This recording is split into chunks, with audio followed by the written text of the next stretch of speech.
हे hello everyone. So उज्जैनच्या day 2 मध्ये तुमचं खूप खूप स्वागत आहे. आजचा दिवस सुद्धा अनप्लॅन होता नेहमीप्रमाणेच. अचानक भयानक आमचं ठरलं काल भैरवला जायचं. सगळा महिला मंडळचा ग्रुप घेतला आणि आम्ही निघालेलो आहोत.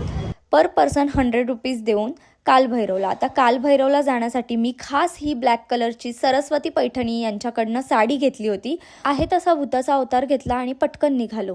सगळीकडे माझं तोंड नेहमीच चालू राहतं, म्हणूनच त्या ड्रायव्हर सोबत 100 गप्पा मारल्यानंतर मी फायनली पोहोचली श्रीकृष्ण, बलराम आणि सुदामा यांच्या विद्यास्थळी. आता इथे सुंदर सुंदर मंदिरं आहेत जिथे फोन अजिबातच अलाव करत नाही, तरी पण लपून छपून हे व्हिडिओज काढले गेलेले आहेत. तिकडे 86 बैठक लिहिलेल्या आहेत ज्यामध्ये डिटेलमध्ये माहिती आहे श्रीकृष्ण आणि बलराम यांच्या मेमरीजची. तसंच ज्योतिर्लिंगांबद्दल सुद्धा लिहिलेलं आहे.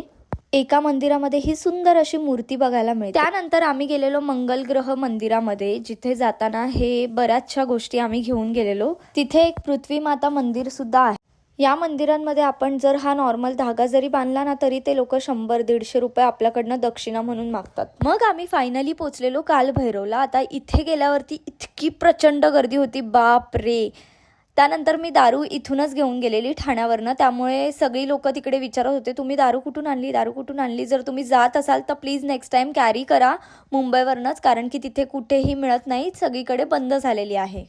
आणि प्लीज या गर्दीतून अजिबात लहान मुलांना कॅरी करू नका. हवं तर VIP वगैरे काहीतरी तिकीट्स काढा आणि त्यामधनं घेऊन जावा, कारण की प्रचंड गर्दी होते, धक्काबुक्की होते, खूप भांडणं होतात. आणि फायनली आपण पोचलेलो आहोत मंदिरामध्ये. आता या मंदिराची खासियत तुम्हाला सांगते.